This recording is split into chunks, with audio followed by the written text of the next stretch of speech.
जिह्वाग्रमादाय करेण देवीं वामेन शत्रून् परिपीडयन्तीं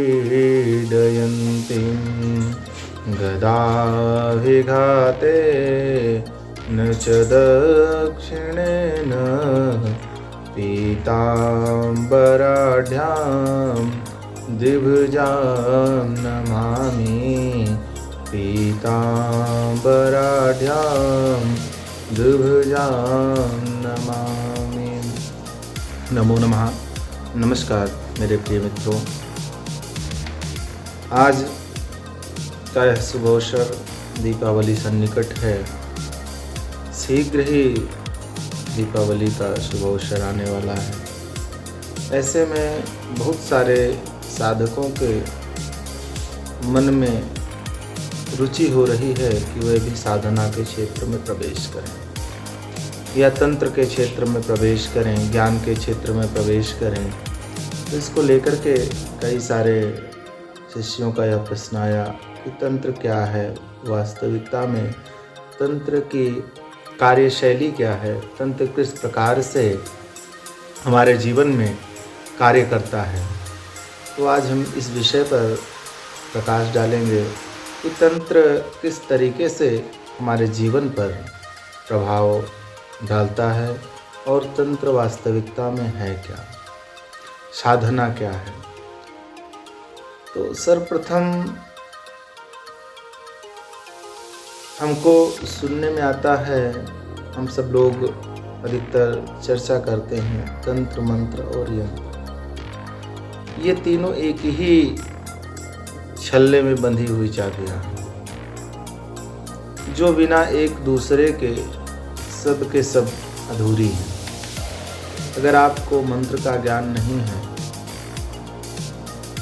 तो यंत्र की सिद्धि, और तंत्र का ज्ञान नहीं है तो कार्य की पूर्णता संभव नहीं। जैसे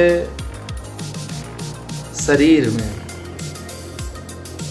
वाणी मंत्र है, शरीर एक तंत्र है, और प्रक्रिया उसमें एक यंत्र की तरह काम करती है। उसी तरह हमारे जीवन में, हमारे वेदों में वर्णित मंत्र, यंत्र और तंत्र, ये तीनों एक दूसरे के पूरक के रूप में कार्य करते हैं।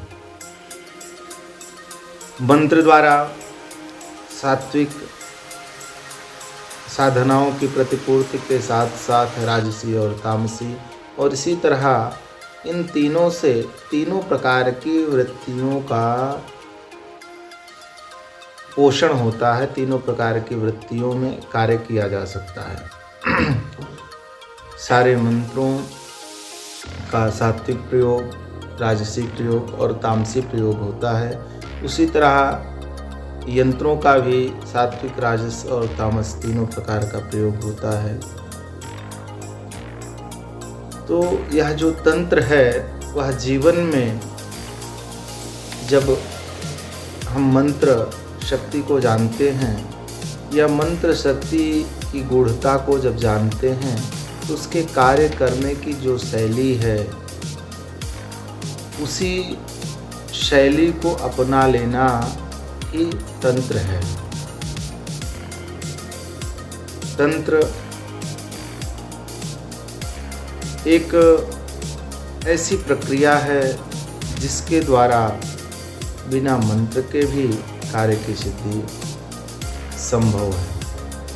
यह एक ऐसा सम्मिश्रण है, यह एक ऐसा विज्ञान है, यह एक ऐसे ज्ञान की खान है जिससे संसार के सभी अनसुलझे पहलुओं को सुलझाया जा सकता है, जिससे सभी अधूरे कार्यों को पूरा किया जा सकता है। तंत्र वह शक्ति है। तंत्र के बिना कोई भी मंत्र या कोई भी ज्ञान, कोई भी विज्ञान सब अधूरे रह जाते हैं। सभी तंत्र के द्वारा ही उपजाए गए हैं। चाहे वह आप तंत्र के विषय में रावण संहिता का ज्ञान हो या कृष्ण यामल का ज्ञान हो, तंत्र ही जगत की आधारभूत संरचना है और उसके द्वारा संसार के समस्त खड़कर्म संभावित हैं। सभी खड़कर्म किए जा सकते हैं।